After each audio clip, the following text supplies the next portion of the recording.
You're doing everything right, or at least you think you are. You try to eat better, you try to sleep enough, you even drink more water than you used to, and still, something feels off. Not enough to go to a doctor, not enough to call it a disease, but enough that you notice. Your energy isn't stable, your focus slips faster, your body doesn't feel as responsive. And what's frustrating is there's no clear reason. So you start blaming yourself. Maybe I'm just lazy. Maybe I need more discipline. Maybe I just need to try harder. But what if that's not the full picture? What if your body is dealing with something constant, something subtle, something that didn't exist at this level before? Not one big problem, but a background pressure, every day, from multiple directions. And over time, it adds up. Why this conversation even exists? Let's reset the conversation completely. Because most people approach health like it's a checklist. Eat clean, sleep well, exercise. And yes, those matter. But that model assumes something important, that your body is operating in a stable environment. It's not. You're living in a world where food systems changed, environments changed, materials changed, and your biology? It hasn't caught up.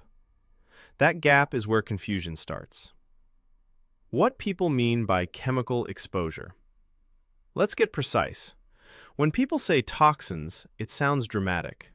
But in real terms, we're talking about environmental chemicals, airborne pollutants, trace metals, compounds from packaging and manufacturing. Your body is not fragile. It's built to handle exposure. You have liver detox pathways, kidney filtration, gut elimination. These systems are constantly working. So the problem isn't exposure itself, it's the volume and consistency of exposure. What large-scale data actually shows? This isn't theory. Biomonitoring programs, like those conducted by the Centers for Disease Control and Prevention, measure chemicals in human populations. And what they find is consistent. Most people have detectable levels of multiple compounds. Not extreme levels, not dangerous by default, but present, regularly. Examples include BPA, used in plastics, phthalates, small amounts of metals. This tells us something important. Exposure is part of modern life now. Not rare, not occasional, constant. The difference between then and now. Your grandparents weren't living in a perfect environment, but the scale and diversity of exposure today is different. Think about this logically. Before, fewer synthetic materials, less packaging, less industrial density. Now, thousands of synthetic compounds in circulation, higher population density, more processed environments. Even something simple like air pollution has been linked in long-term studies to cardiovascular disease, reduced lung function, increased risk of cognitive decline. Not overnight, over decades. How your body actually handles this. Here's where most content gets it wrong. Your body doesn't store toxins everywhere randomly. It processes them through systems. Primarily, 1. Liver.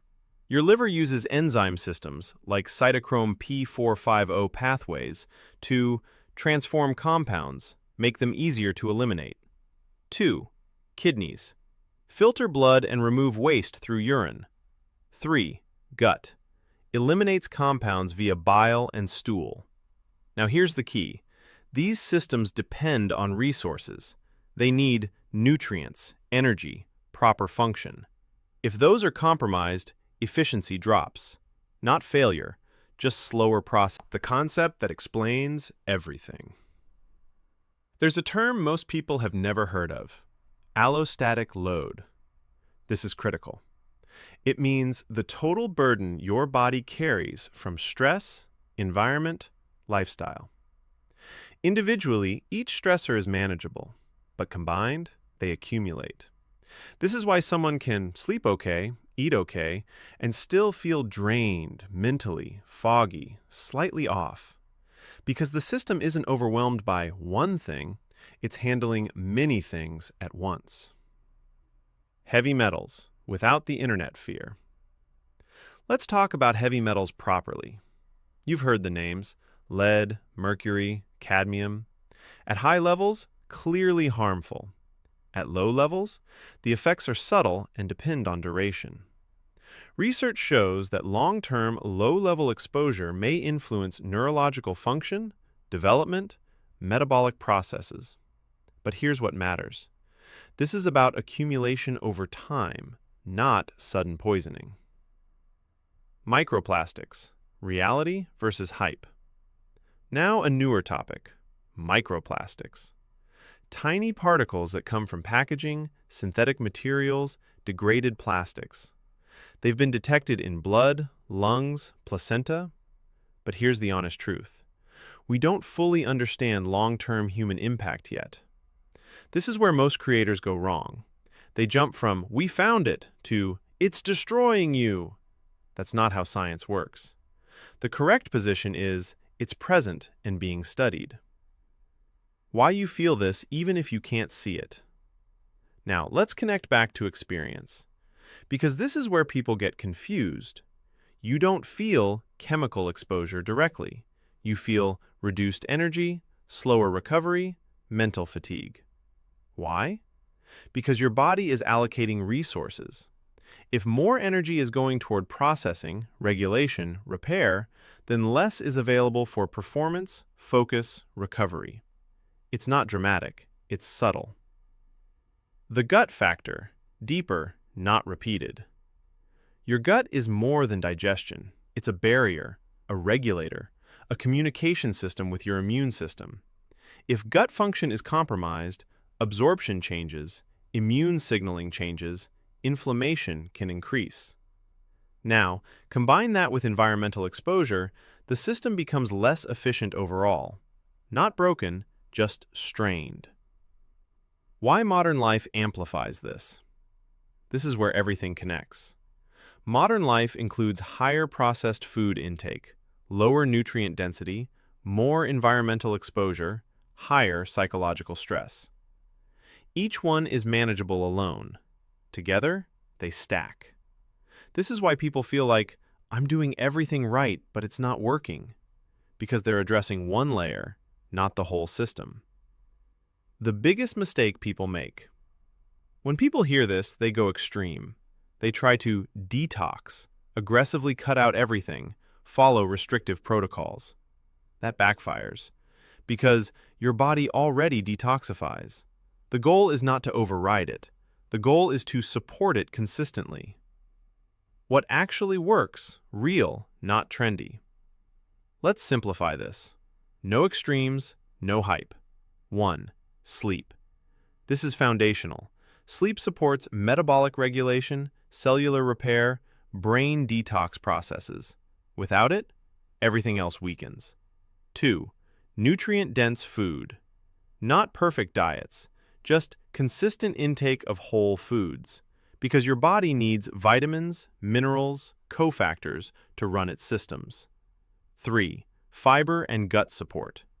Fiber helps gut bacteria elimination. This indirectly supports how your body processes compounds. 4. Reduce unnecessary exposure. Not fear, just awareness. Examples: avoid heating food in plastic, reduce ultra-processed intake, be mindful of daily habits. Small changes over time. The real shift you need to understand. Here's the truth. You are not broken. You are not failing. You are adapting to a more complex environment than humans evolved in. More inputs, more variables, more cumulative pressure, and your body is doing its best to manage it. But this is only one layer, because everything we talked about is non-living. Chemicals, particles, exposure. But there's another category most people don't think about. Something that interacts directly with your gut. Something biological. Something alive. And unlike environmental exposure, this can grow. In the next episode, we're breaking down parasites, what's real, what's exaggerated, and what actually matters.